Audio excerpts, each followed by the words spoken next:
It's now the beginning of March and all my cock cages are in single cages. Up to recently, they've been in flight cages, 6, 8 to a flight. Now people will tell you you cannot keep cock cages together. That's rubbish. You can keep them over this 3-month period.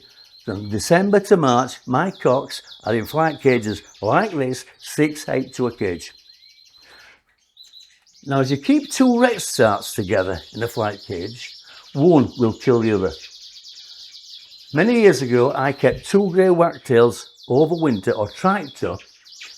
This pair had reared me 15 youngsters, 3 nests of 5. I put them together over winter. Within a few days, I came home from work, there was blood, feathers everywhere. The cock had killed the hen, bashed its brains out literally. If you put 8 red starts together in the same flight cage, or 8 robins, or 8 grey wagtails, there will be no trouble at all. Maybe a little bit of chasing, but no real aggression. The territorial instinct does not kick in with that number. Now with canaries, if you put 2 in a flight cage, may not be a death, but there'll be trouble, there will be blood, and there will be feathers, and there'll be some damage done. If you keep 8, which I do, there's no trouble whatsoever. So keep 8 over winter, and you'll have no trouble at all. So the cocks are now in single cages. The hens are still in flight cages. So the hens over winter have been in 4 flight cages, the cocks over 2. The main reason why you want these, over these 3 months, to have them in flights is to get them fit. You want them lean for breeding, not overweight. And the only way you can do that is exercise. You cannot keep a cock in a single cage and bouncing in March. Alex Malice, the famous borderman, said with his borders, you need them cocks like pencils, and that's what you want, all the leanness off. So the hens for the next couple of weeks will be in the flight cages, and then they will go into single cages. Now over this 3-month period, keep the diet fairly plain. Nothing too fancy. You don't need this. I've got this from Belgium in a bottle. I've got this from in a powder. Forget it. Just concentrate on the basic foods. The same thing my grandfather did 70 years ago. Just basic, simple foods, good conditions. Give them a bath every week. Keep them nice and clean. Clean your cages out so they'll pick up no diseases. Keep the temperature in the bird room about 45 degrees. Doesn't need to be any more than that. So fresh air, good green food. People know I'm obsessed with broccoli. So basic diet, green food, fresh air, cleanliness, and they've got 3 months to get lean and fit. Because if you have hens that are fat, overweight in March, you are asking for trouble. The cocks, as I say, they have been in flight cages for the last 3 months. With cocks, I will not push my luck. It's now, beginning of March, and they are getting a little bit frisky.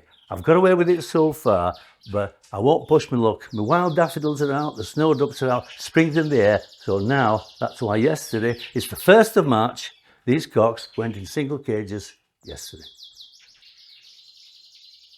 Right. The final most important thing is light on the eye over this period. Take half your canaries and put them in one bird room with no artificial lights. Give them every additive known to man, or put the other half and increase the light slightly with good quality light. They will be in better. It's the light on the eye that triggers breeding condition. Now these, I put new LED lights in, so they're now getting about 11 or 12 hours at the most. Do not increase it drastically like some people do. Beginning of January, 10, 12, 14 hours. Increase the light slowly. So into March, 11 hours, build it up gradually. The quality light on the eye is what triggers breeding condition, whether it's the robin outside or the canary inside. It is that without good light, they will not reach it. So the final thing in my winter management over the past 3 months is quality light on the eye. Sean was here 12 months ago when I showed him a clear yellow cock, which was probably the best clear yellow cock I'd ever bred. A lot of Henry Cooper blood in that, but that's another story. Unfortunately, a few weeks ago, had a bath, singing its head off, and threw a wobbly and died. The good news is, of course, is I've got 13 youngsters out of that bird. So you don't mind losing a bird if you've got the genetics to follow on from there. What it did give me in those 13 youngsters was 4 cracking clear yellow cocks. And that's what every bird's up to me.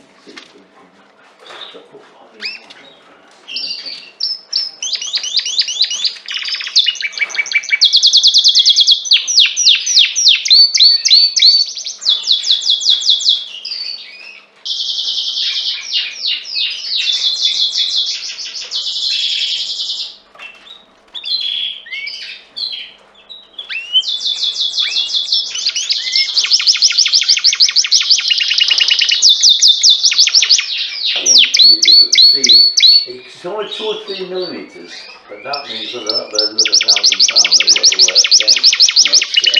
Like I say, when you talk, people walk around to me, they all think, but the American bridge will say that's worth £10,000 and that's worth 100, especially the lane. And I'll just talk over it a little bit. He's going back to his mother. Sounds awful, doesn't it, saying like that?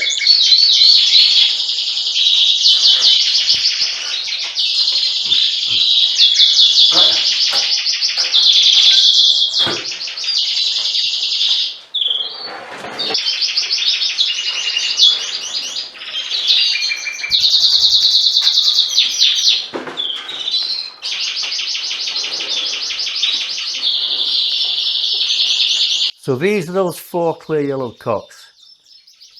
As you can see, they're starting to pull a little bit, especially now they can see other cocks. The aggressive instinct will start to come out.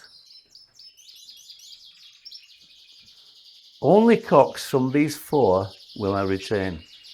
There's some good cocks over there, and I will consider their hens. But these 4 cocks, one's going back to its mother, they're going to the half sisters. So all the cocks I retain next year will be out of these 4 and their uncle. So virtually every bird, every cockbird, well, every bird will be the grandchild of that cockbird. And that's how you build a stud. A friend of mine paid £3,000 for a cock canary, border canary. I'm sure you all know where from. He ran that with lots of hens, and the following year, all the cocks he kept were out of that cockbird.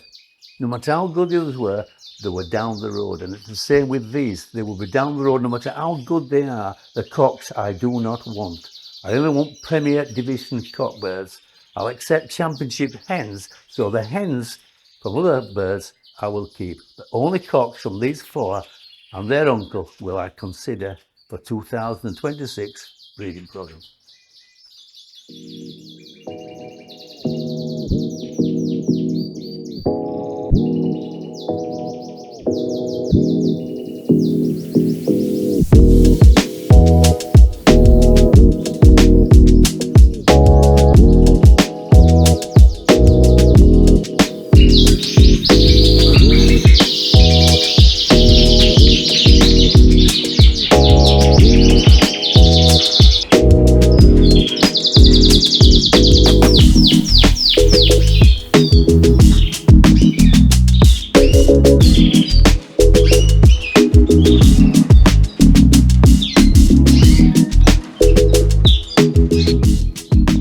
This is one of the flighted clear yellow cocks I'll be using. In the second year they get a little bit thicker in the neck. Well, it's quite a good bird actually. But youngsters from him, I will look at the hens and keep some. The cockbirds he breeds, I will not consider retaining. It must be from this bloodline. Otherwise, you don't progress and go forward. You work on your premier cockbirds. That's the secret. And run them over 2 or 3 hens, and that's where you'll build a stud. So they're all related in a couple of years. Related, but with the top quality related.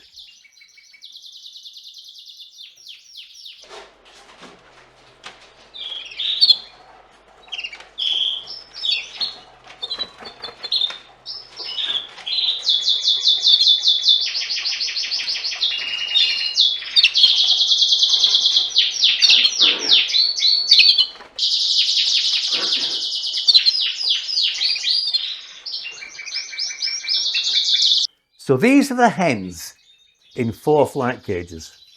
The cocks have been in 2 and these have been in 4 since December. They will stay here for probably a further 2 weeks. You must get your hens lean for breeding.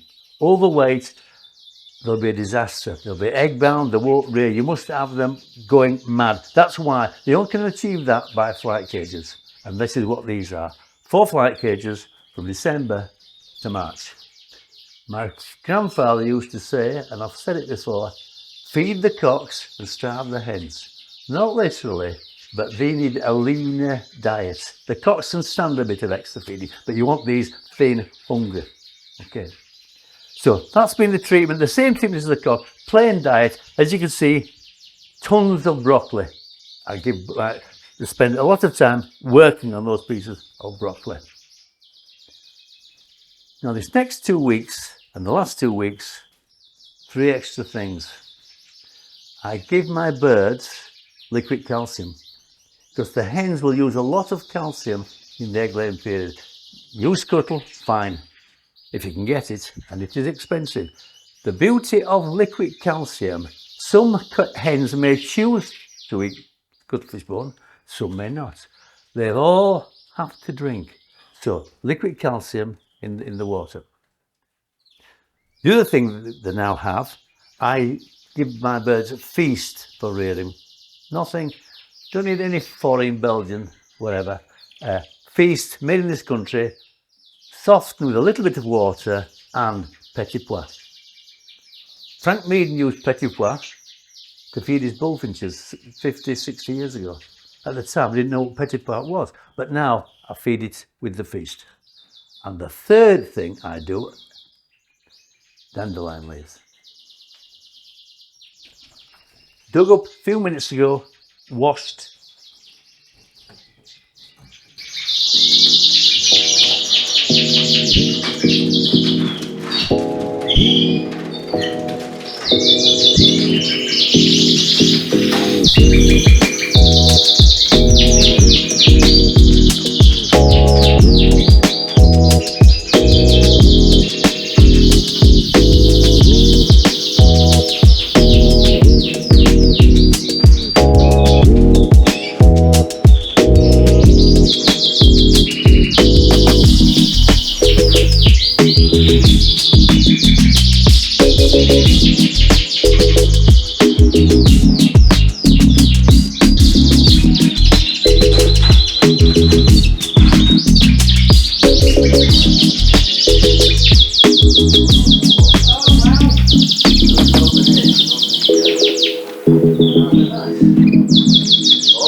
These are some of the Claybuff hens that I will be keeping. 3 of them are half sister to those clear yellow cocks. So obviously they will be going paired to those. So we've got half brother, half sister. With those 13, wherever I can do half brother, half sister, I will use that. So many will be related to that clear yellow cock we saw last year.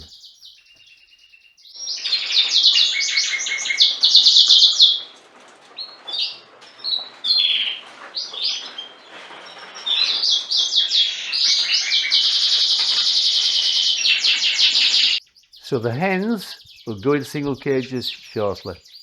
Once they start pulling, tearing up the newspaper, I will introduce the nest pan. If you can, buy nest pans that fit on the front of the cage front. It's easy to keep an eye on things rather than having to lift the pan out from the back. And the beauty of these that fix on the front, when the hen lands on it, it bounces and the chicks will put their heads in. The white plastic ones are rigid on the back. It doesn't give you the same flexibility. Now these are Italian. I bought them 40 odd years ago in Bradford and I've never seen them advertised since, but they're a fabulous job. This clips on the front.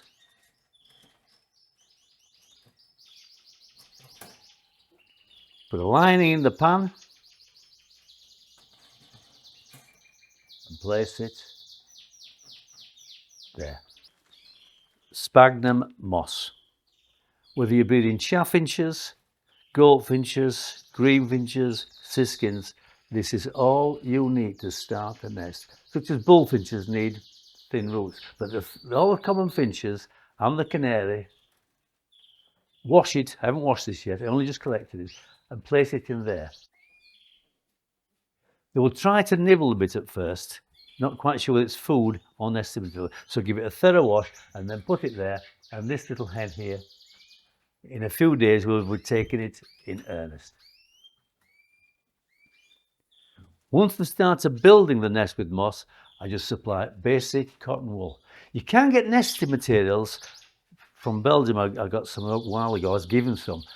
It got caught up on the toes. You don't want that. It's once they get a toe caught, you lose it, and the birds distress and will desert. All you want is good old-fashioned moss, followed by cotton wool. That's all you need. Now we're all ready for the breeding season. The cocks in single cages. The hens are going to go in shortly. Give the nest pan, the moss and conditioner. The light will be extended a little bit, so early April we'll start having eggs hatching and hopefully a fabulous stud next year. Sean's coming back next October, so you can see the birds that these 4 yellow clocks and their half sisters have produced next October.